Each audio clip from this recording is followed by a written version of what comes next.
So the next thing I'm going to do here is create some alternative percussion parts. So if we have a listen to what we've already got here,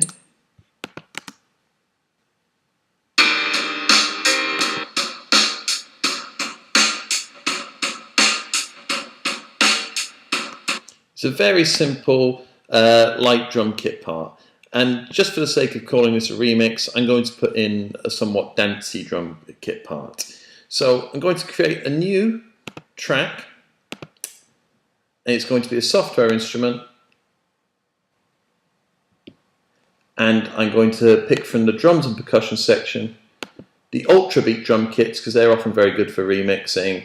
And I'm going to pick the R&B remix kit. Why not? This is a remix.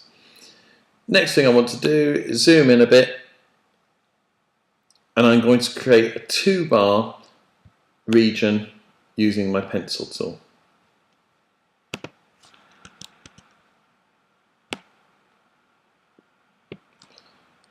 And I'm going to set that up to loop constantly.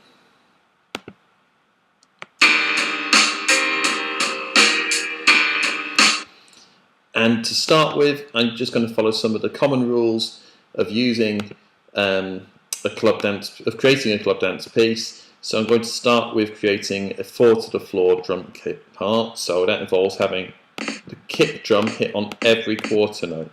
So pressing Command to get my pencil tool up, and C1 is almost always the kick drum. And I'm going to want that to be quite loud, so I'm going to select all of these notes, select my velocity tool, which is how hard you hit the note, and I'm going to take that to full. I'm now going to go back to creating drum kit parts, and I'm going to put a snare drum hit on every other beat. I don't want that to be quite as loud as the kick drum part, so I'm going to turn the velocity of them ones down a bit. And then I am going to create a hi-hat part. I'll do that as 16th notes to really make it very different to the original. Whoops, 16ths I said.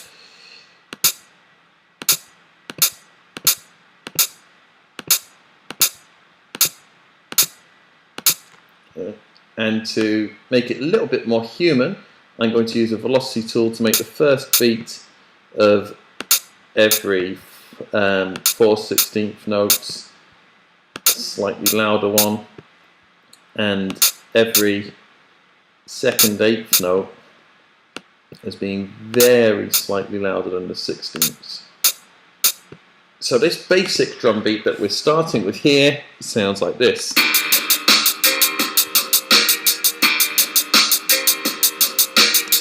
Already very different sounding to what we had earlier.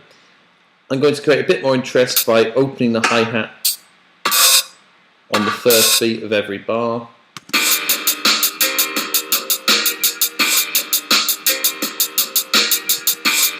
And now I'm going to just throw in some almost random extra kick drum parts, see what they do.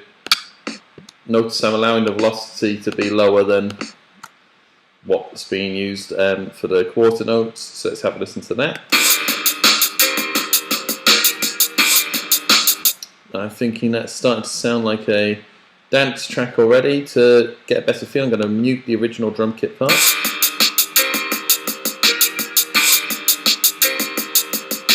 Okay, I'm going to add in some other snare drum hits, so I'm going to just put them in almost randomly as well. But I'm going to make sure the velocity is very much quieter than my two main ones.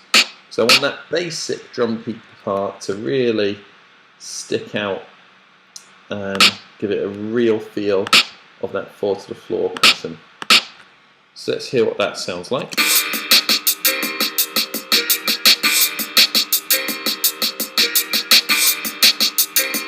And to give it a more modern feel, I'm going to take out some of the 16th note hi-hat parts. Again, almost at random. Seems to be the way hi-hat parts are programmed these days. Let's hear what that sounds like.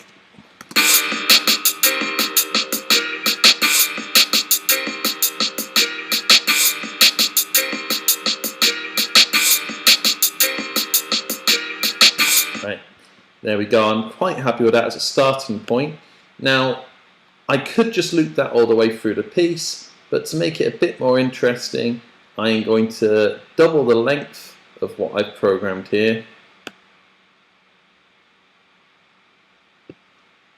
And I am going to zoom out in here. I'm going to copy exactly the same drum kit part again. Oh, here, I should have pressed Alt whilst I dragged there, my mistake. There we go. And now I'm just going to throw in a bit more interest towards the end of this part, so maybe really making a big deal of the hi-hat part there. So the snare drum part, putting some extra velocity towards the end.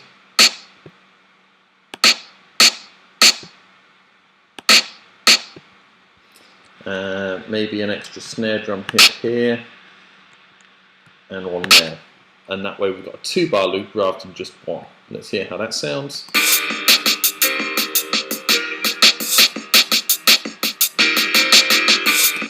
Okay, I think there and there might be a bit too busy now. Let's listen to that.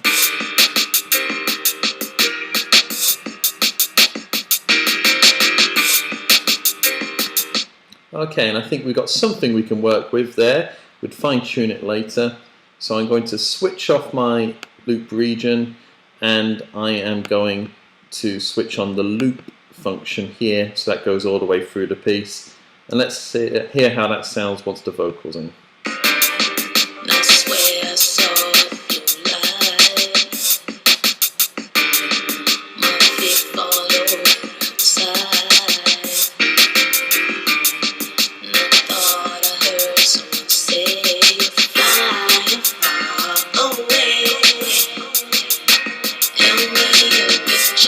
Okay, so I've got something to start working with here. I want to make it a bit more interesting and to start varying other parts later, but I've already created an alternative percussion part that works with the track to some extent.